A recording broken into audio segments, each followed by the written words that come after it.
Hello everyone, সবাইকে স্বাগত জানাই আজকের 156তম এপিসোডে। আজও দুটো দুর্দান্ত ঘটনা নিয়ে হাজির হয়েছি। প্রথম যে ঘটনাটা থাকছে সেটা বেতালের ঘটনা।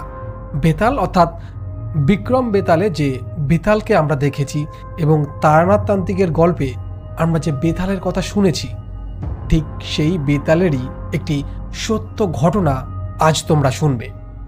তো আমি সুদীপ রয়েছি তোমাদের সাথে, আর তোমরা শুনছো প্রেত স্টুডিও। তো তাড়াতাড়ি সবাই কানে হেডফোন লাগিয়ে নাও আর আমার সাথে শুনতে থাকো রিয়েল হরর স্টোরি। তো শুরু করছি আজকের প্রথম ঘটনা।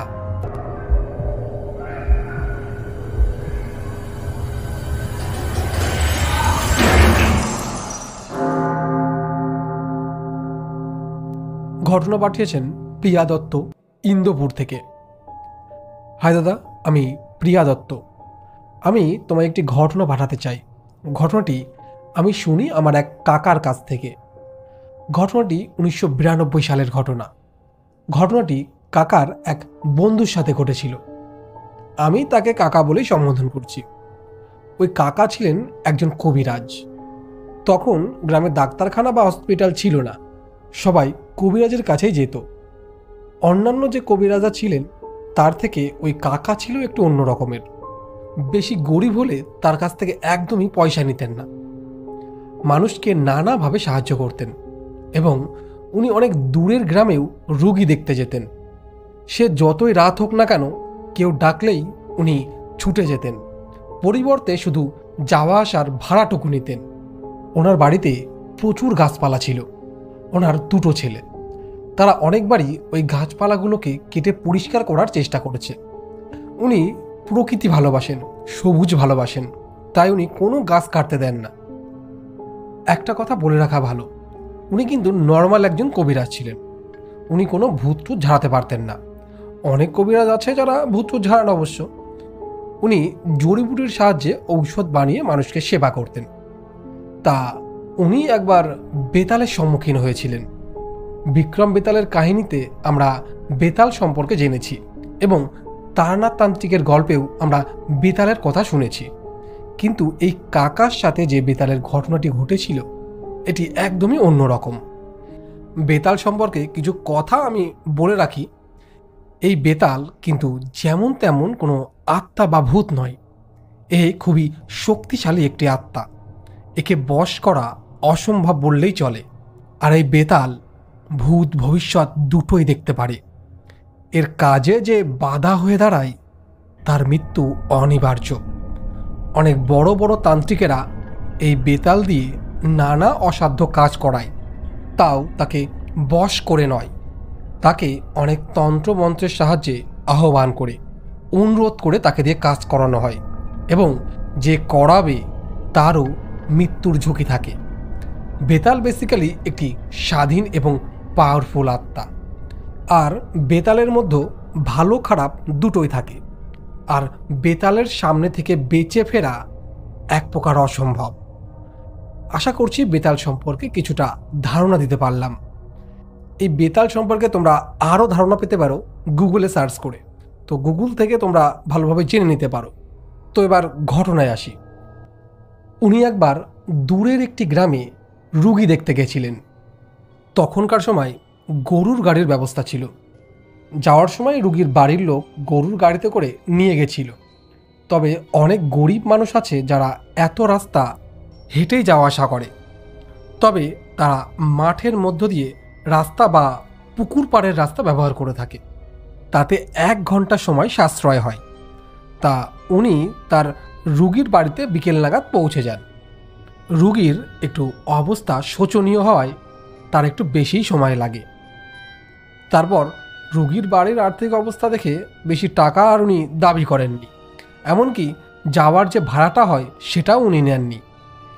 উনি সন্ধ্যা 7টার দিকে রুগীর বাড়ি থেকে বেরিয়ে পড়েন। আর তখন গ্রামের দিকে 7টা 8টা মানেই রাস্তা পুরো ফাঁকা। উনি যে রাস্তা দিয়ে আসছিলেন ওই রাস্তায় ঘরবাড়ি খুবই কম। ওই প্রতি 100-200 মিটার অন্তর একটা দুটো বাড়ি। তা উনি রাস্তায় এসে কিছুক্ষণ দাঁড়ান, দেখেন যে কোনো গরুর গাড়ি আর আসছে না। উনি ভাবলেন যে কিছু পথ হাঁটতে থাকি, যদি গরুর গাড়ি এসে যায় তো উঠে পড়ব। তা অনেক সময় হয়ে যায় কোনো গরুর গাড়ি আর আসে না। তারপর উনি বেশ কিছুটা রাস্তা হেঁটে গেছেন। মাঠের মধ্যে দিয়ে একটা রাস্তা আছে, সেই রাস্তা দিয়ে গেলে খুব তাড়াতাড়ি পৌঁছে যাওয়া যাবে, কিন্তু ওই রাস্তায় রাতের বেলায় শিয়াল কুকুরের ভয় আছে। তাই গরুর গাড়ি যে রাস্তায় এসছিল উনি সেই রাস্তা ধরেই হাঁটতে লাগলেন। গরুর গাড়ি যে রাস্তায় 2 ঘন্টায় এনেছে সেই রাস্তায় হেঁটে গেলে কত সময় লাগবে তোমরা বুঝতেই পারছো। রাস্তায় গরুর গাড়ির জন্য দাঁড়িয়ে থাকাটাও বেকার, কারণ গাড়ি না পাওয়ার সম্ভাবনাটাই বেশি।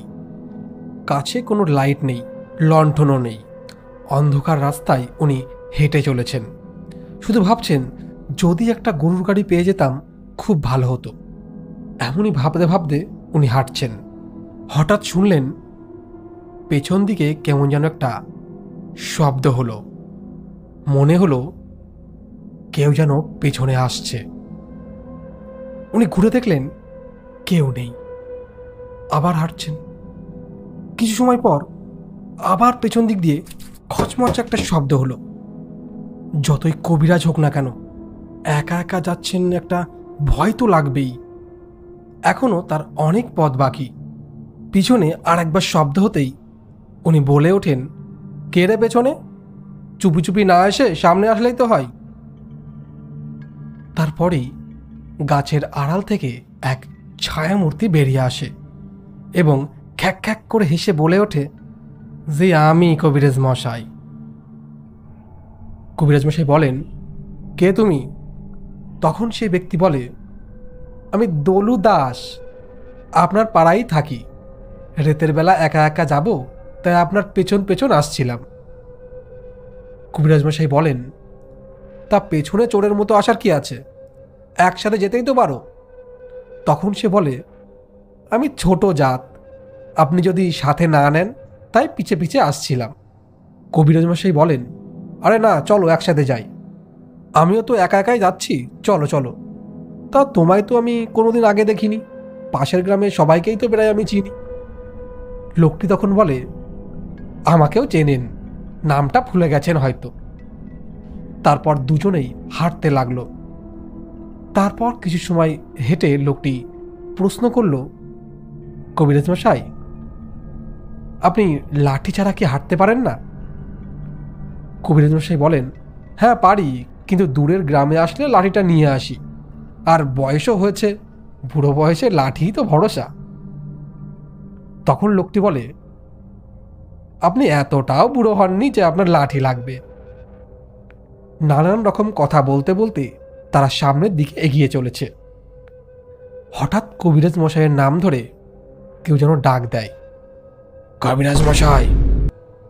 গলার স্বর খুবই ভারী এবং কর্কশ। কবিরাজ মশাই ঘুরে দেখেন একটি লম্বা স্বাস্থ্যবান একটি লোক দাঁড়িয়ে আছে। মুখ দেখা যাচ্ছে না, কারণ চারিদিকে অন্ধকার। কবিরাজ মশাই পুনরায় দলুর দিকে ঘুরে বলতে গেছেন, দলু চলো তো দেখি কে এটা। কিন্তু ঘুরেই দেখেন দলু আর পাশে নেই। দলু যেন এক মুহূর্তে হাওয়ায় মিলিয়ে গেছে। কবিরাজ মশাই আশেপাশে এদিক ওদিক তাকিয়ে ডাকেন, দলু, দলু কোথায় গেলে? ডান পাশে দাঁড়িয়ে থাকা লোকটি বললেন, ও আর আসবে না, ও খারাপ লোক ছিল, আমায় দেখে চলে গেছে। তখন কবিরাজ মশাই অবাক হয়ে বললেন, কে আপনি? তখন উনি বললেন, চলুন যেতে যেতে বলছি। তখন কবিরাজ বলে, আপনার সাথে আমি কেন যাব? আমার তো কোনো বিপদও হতে পারে, কেন বিশ্বাস করব আপনাকে? তখন উনি বললেন, ক্ষতি করলে তো এত সময় করতেই পারতাম, এখনো কোনো ক্ষতি কি করেছি? কবিরাজ মশাই চিন্তায় পড়ে গেছেন এবং মনে মনে বললেন, আমার সাথে কি ঘটছে আজ, আমি তো কিছুই বুঝতে পারছি না। তখন সেই ছায়ামূর্তি বলে, আপনি আমার সাথে 11 কদম চলুন, তারপর সব উত্তর আপনি নিজে থেকে পেয়ে যাবেন। কবিরাজ নানা প্রশ্ন মাথায় নিয়ে তার কথায় রাজি হয় এবং উনি বলেন, পুকুর পাড়ের রাস্তা দিয়ে চলুন। তারা ওই রাস্তা ছেড়ে পুকুর পাড়ের রাস্তা ধরল। কবিরাজ ভাবছেন, যদি তাকে মারতে হয় সে এখানেই মারতে পারত, পুকুর পাড়ে ডেকে নিয়ে যেত না। তো তার কথা মেনে পুকুর পাড়ে গেলে হয়তো কোনো ক্ষতি হবে না। কবিরাজ এবং সেই ব্যক্তি গুনে গুনে 11 পা হাঁটল এবং কবিরাজের সাথে এক অবাক করার মতো ঘটনা ঘটল। 11 পা হাঁটার পরই সে দেখল সে একদম তার বাড়ির সামনে পৌঁছে গেছে। কবিরাজ অবাক হয়ে জিজ্ঞাসা করলেন, এটা তো আমার বাড়ি, এ তো আমার গ্রাম, আমি 11 পা হেঁটে কি করে পৌঁছে গেলাম? গরুর গাড়িতে এখানে আসতে 2 ঘন্টা সময় লাগে। কবিরাজের সাথে আসা ছায়ামূর্তি বললেন, তোমার ওপর আমার ঋণ আছে। আমি বেতাল, তোমার বাড়ির নিম গাছে থাকি। তোমার ছেলে অনেকবার গাছ কাটার চেষ্টা করেছে, কিন্তু তুমি কাটতে দাওনি।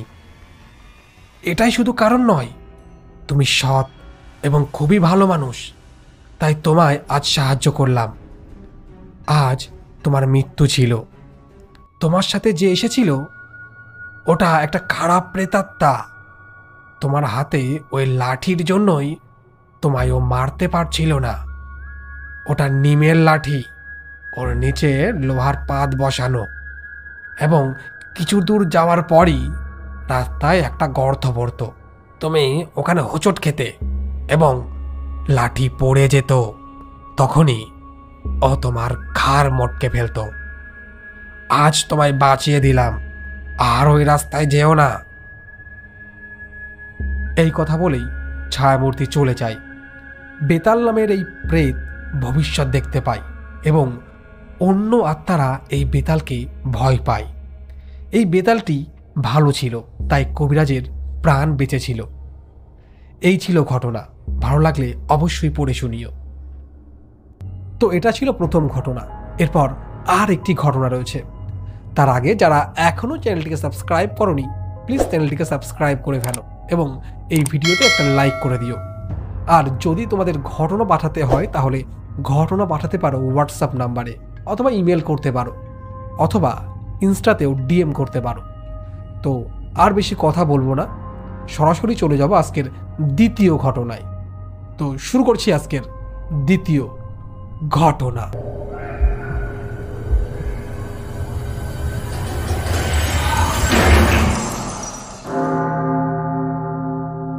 ঘটনাটি পাঠিয়েছেন বাংলাদেশ থেকে। যিনি পাঠিয়েছেন তার নাম সোহাগ। যেভাবে লিখেছেন ঠিক সেভাবেই পড়ছি। হাই দাদা, কেমন আছেন? আমি সোহাগ, বাংলাদেশে থাকি। রোজই আপনার ঘটনা শুনি। আজ আমি একটি ঘটনা আপনাকে পাঠাতে চাই। ঘটনাটি খুব বেশি বড় নয়। আশা করি ঘটনাটি আপনার ভালো লাগবে। ঘটনাটি আজ থেকে 5 বছর আগের এক শীতকালের রাতের। আমি এবং আমার বন্ধুরা মিলে ব্যাডমিন্টন টুর্নামেন্টে গেছিলাম। প্রায় রাত 2-3টে পর্যন্ত আমরা খেলা করি। বাড়ি যাওয়ার কোনো টেনশন ছিল না, কারণ বাড়িতে বলে এসেছিলাম যে রাতে ফিরব না। কাছাকাছি এক বন্ধুর বাড়ি আছে, ওখানেই থেকে যাব। ওই বন্ধু অবশ্য খেলা করতে আসেনি। তা রাত 2টোর দিকে আমি খেলা শেষ করে যখন ওই বন্ধুর বাড়ির দিকে যাচ্ছি, হঠাৎ দেখি একটা কালো বেড়াল আমার পাশ কাটিয়ে সামনের দিকে চলে গেল। তারপরে হঠাৎ বেড়ালটা পায়ের কাছে এসে লেজ বোলাতে শুরু করলো আমার গায়ে।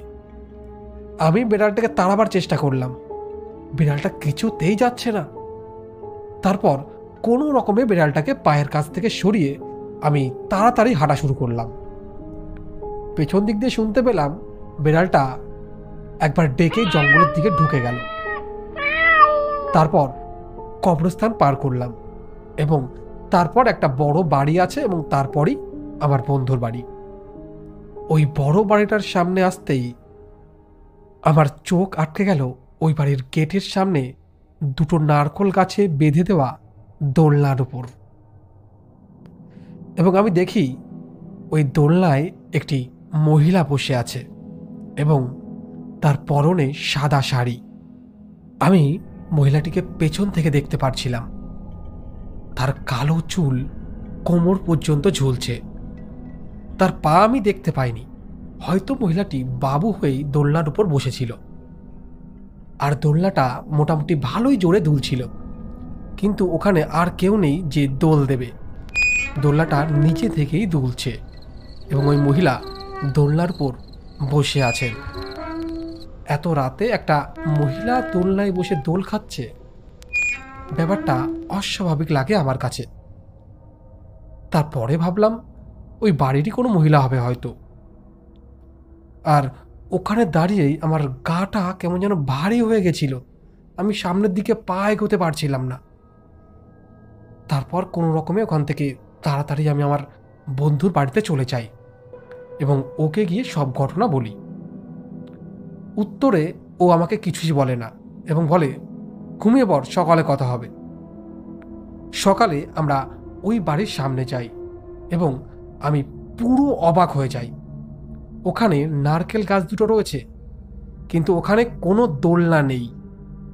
আমার বন্ধু বলে, তুই ভয় পাবি বলে কাল রাতে কিছু বলিনি।